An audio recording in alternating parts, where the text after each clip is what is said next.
Hi friends, இன்னைக்கு நம்ம சேனல்ல கொழுக்கட்டை ரெசிபி தான் பார்க்க போறோம். கொழுக்கட்டை எப்படி ரொம்ப சாஃப்ட்டாவும் உடைஞ்சு போகாம செய்யறதுன்னு பார்க்கலாம். நம்ம இன்னைக்கு ப்ரிப்பேர் பண்ண போறது பூரண கொழுக்கட்டை தான். அதாவது வேர்க்கடலையும் வெல்லமும் ஸ்டஃப் பண்ணி செய்ய போறோம். எல்லாமே ஸ்டெப் பை ஸ்டெப்பா இந்த வீடியோல ஷேர் பண்ணிருக்கேன், பார்க்கலாம் வாங்க. இன்னைக்கு நான் 1.5 கப் அளவுக்கு பச்சரிசி எடுத்திருக்கேன் ஃப்ரெண்ட்ஸ். உங்களுக்கு எந்த அளவுக்கு வேணும்னு பார்த்து எடுத்துக்கோங்க. அரிசியை ஒரு 4 மணி நேரத்துக்கு முன்னாடி ஊற வச்சு எடுத்துக்கலாம். 4 மணி நேரம் கழிச்சு அரிசியை நல்லா கழுவிட்டு இந்த மாதிரி காய வச்சுக்கோங்க. 10 நிமிஷம் போல காய வச்சோம் அப்படின்னா நல்லா ஈரெல்லாம் போயிடும். நம்ம கையில பிடிக்கும் போது, அரிசியை கையில பிடிக்கும் போது ஒட்டக்கூடாது. அந்த ஸ்டேஜ் வர வரைக்கும் காய வச்சுக்கலாம். அதுக்கப்புறம் அரைச்சாதான் மாவு பதமா இருக்கும். நீங்க ஈரமா இருக்கும் போது அரைச்சிங்க அப்படின்னா நிறைய குவான்டிட்டியில கிடைக்காது, கரெக்டா வராது. நான் இன்னைக்கு மிக்ஸி ஜார் தான் யூஸ் பண்ண போறேன் ஃப்ரெண்ட்ஸ். நீங்க நிறைய குவான்டிட்டியில செய்யும் போது கடையிலையும் கொடுத்து அரைச்சிக்கலாம். அது மட்டும் இல்லாம நம்ம இன்னைக்கு மாவு அரைச்சு அதுக்கப்புறமா கொழுக்கட்டை வந்து ப்ரிப்பேர் பண்றோம். இதுவே உங்ககிட்ட இன்ஸ்டன்டா அரிசி மாவு இருந்தா அதுலயுமே இதே ப்ராசஸ் வந்து நீங்க பண்ணிக்கலாம். இப்ப மாவு அரைச்சாச்சு, நம்ம ஜலிச்சுக்கலாம்.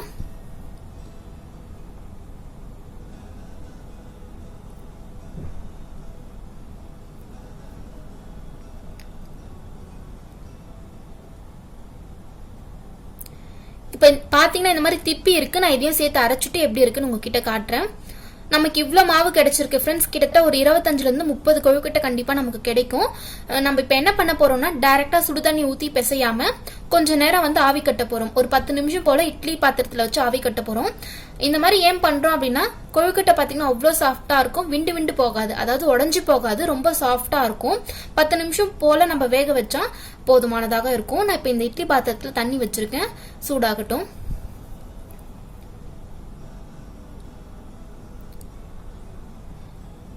இப்ப பாத்தீங்கன்னா தண்ணி வந்து சூடாயிடுச்சு. இதுக்கு மேல நான் இந்த மாதிரி ஒரு கிளாத் வந்து போட்டுக்கிறேன்.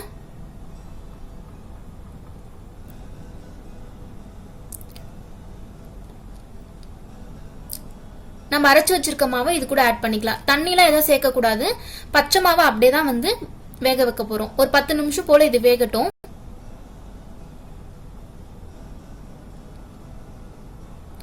அந்த டைமிங்ல நம்ம பூரணத்துக்கு வந்து ரெடி பண்ணிக்கலாம். பக்கத்துல பாத்தீங்கன்னா ஒரு கப் போல நான் வேர்க்கடலை எடுத்திருக்கேன். இதை பொன்னிறமா ஆகிற வரைக்கும் வறுத்து எடுத்துக்கலாம்.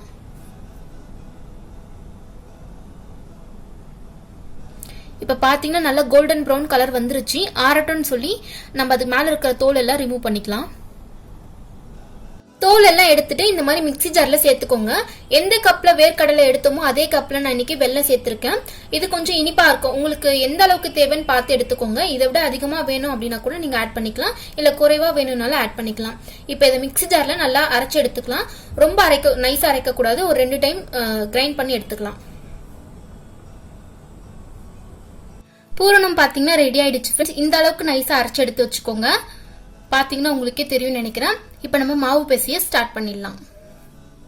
10 நிமிஷம் போல ஆயிட்டு இருக்கும். இது ஓபன் பண்ணி பார்க்கலாம். 10 நிமிஷமே கரெக்டா இருக்கும் ஃப்ரெண்ட்ஸ்.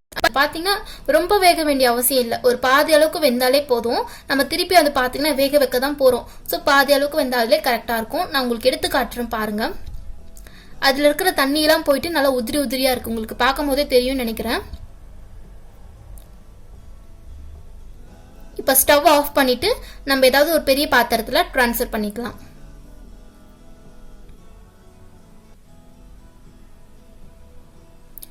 இப்ப பாருங்க கொஞ்சம் கட்டி கட்டியா இருக்கு. அது எல்லாமே இந்த மாதிரி ஒரு கரண்டி வச்சு நம்ம உடைச்சு விட்டுக்கலாம்.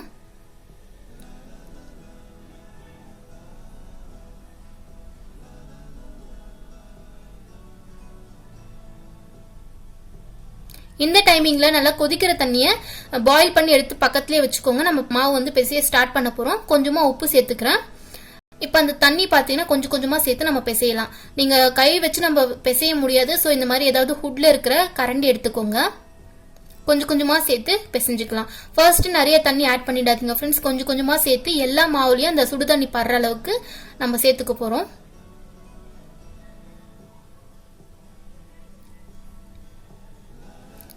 இப்ப பாத்தீங்கன்னா நான் எங்கெல்லாம் கொஞ்சம் தண்ணி இல்லையோ அங்கெல்லாம் ஆட் பண்ணிக்கிறேன்.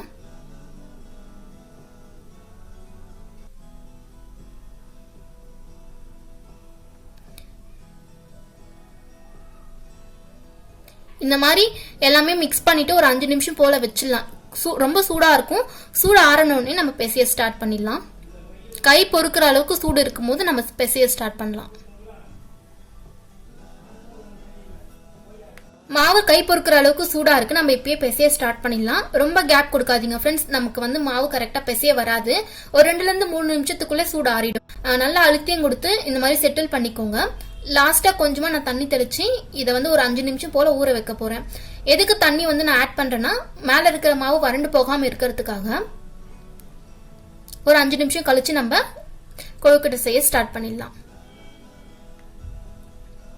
இப்ப பாத்தீங்கன்னா ஒரு 5 நிமிஷம் போல ஆயிடுச்சு.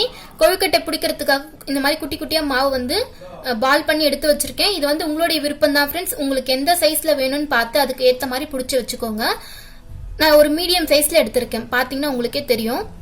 பூரணம் ரெடியா இருக்கு. நான் இன்னைக்கு இந்த மாதிரி ஒரு கிளாத்ல வச்சுதான் இந்த கொழுக்கட்டை பாத்தீங்கன்னா தட்டிட்டு இருக்கேன்.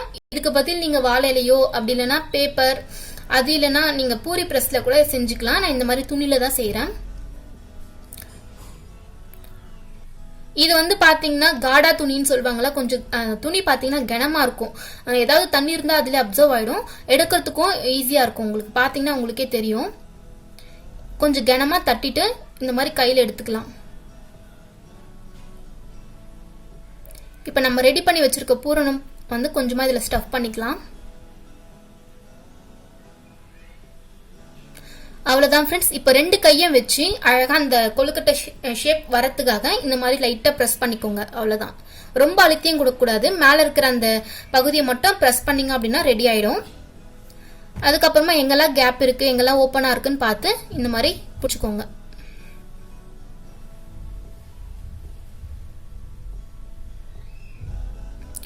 இப்ப பாத்தீங்கன்னா நான் இந்த மாதிரி ஒரு பிரஸ் கொடுக்குறேன். இது எதுக்குன்னா மாவு நல்லா வேகிறதுக்காக. நம்ம மாவு வந்து எக்ஸ்ட்ராவா இருந்துச்சு இல்ல உள்ள இருக்கிற பூரணம் வந்து கரெக்டா வேகிறதுக்காக.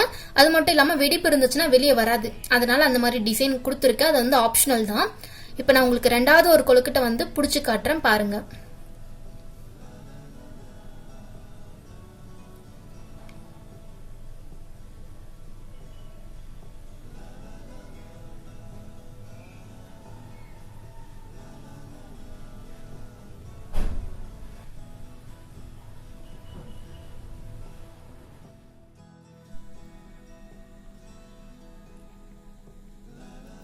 அவ்வளவுதான் ஃப்ரெண்ட்ஸ், ரெடி ஆயிடுச்சு. இதே மாதிரி நம்ம எல்லா கொழுக்கட்டையும் செஞ்சுக்கலாம். உங்களுக்கு பார்க்கும்போது தெரிஞ்சிருக்கும். நான் 2 கொழுக்கட்டை செஞ்சிருக்கேன், 2 மாடல்ல. உங்களுக்கு எது பிடிச்சிருக்கோ நீங்க அதை செஞ்சுக்கலாம். இந்த மாதிரி பிரஸ் கொடுத்து செய்யும் போது நல்லா வேகும், உடஞ்சு போகாது. அதனாலதான் இந்த மாடல் வந்து நம்ம செஞ்சிருக்கோம். உங்களுக்கு எது பிடிச்சிருக்கோ நீங்க அதை செஞ்சுக்கலாம். இப்ப பாத்தீங்கன்னா இட்லி பாத்திரத்துல நான் எல்லாமே செஞ்சு முடிச்சு எடுத்து வச்சிருக்கேன்.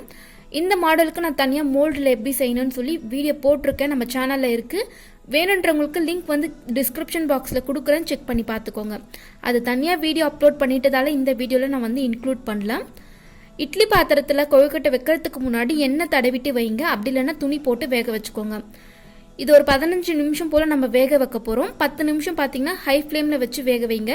5 நிமிஷம் லோ ஃப்ளேமில் வச்சு நம்ம வேக வச்சு எடுத்துக்கலாம்.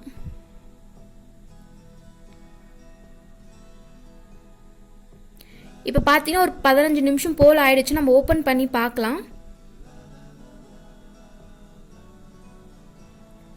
லைட்டாக நீங்கள் தொட்டு பாருங்கள். தண்ணி தொட்டுட்டு நீங்கள் தொட்டு பாருங்கள். அது ஒட்டாமல் இருந்துச்சு அப்படின்னா கொழுக்கட்டை வந்து வெந்துருச்சுன்னு அர்த்தம். அப்படி வேகலை அப்படின்னா ஒரு 2 நிமிஷம் 3 நிமிஷம் போல் ஸ்டவ் வந்து ஆன்லேயே வச்சுட்டு அதுக்கப்புறமா ஆஃப் பண்ணிக்கோங்க. கண்டிப்பாக வெந்துடும். இப்போ இது ஒரு சர்விங் பிளேட்டை வந்து ட்ரான்ஸ்ஃபர் பண்ணிக்கலாம். அவ்வளோதான் ஃப்ரெண்ட்ஸ், நம்மளுடைய கொழுக்கட்டை பார்த்தீங்கன்னா ரெடி ஆயிடுச்சு. நான் எல்லாமே ஸ்டெப் பை ஸ்டெப்பாக கொடுத்துருக்கேன். உங்களுக்கு புரிஞ்சிருக்கும்னு நினைக்கிறேன். இந்த வீடியோ உங்களுக்கு பிடிச்சிருந்தா சேனலுக்கு சப்ஸ்கிரைப் பண்ணிக்கோங்க. இது போல் இன்னொரு இன்ட்ரெஸ்டிங்கான வீடியோவில் பார்க்கலாம். ஏதாவது உங்களுக்கு வேறு வீடியோஸ் வேணும் அப்படின்னா கீழே வந்து கமெண்ட் செக்ஷனில் மென்ஷன் பண்ணுங்கள். கண்டிப்பாக என்னால் முடிஞ்சால் அப்லோட் பண்ணுறேன். தேங்க்ஸ் ஃபார் வாட்சிங்.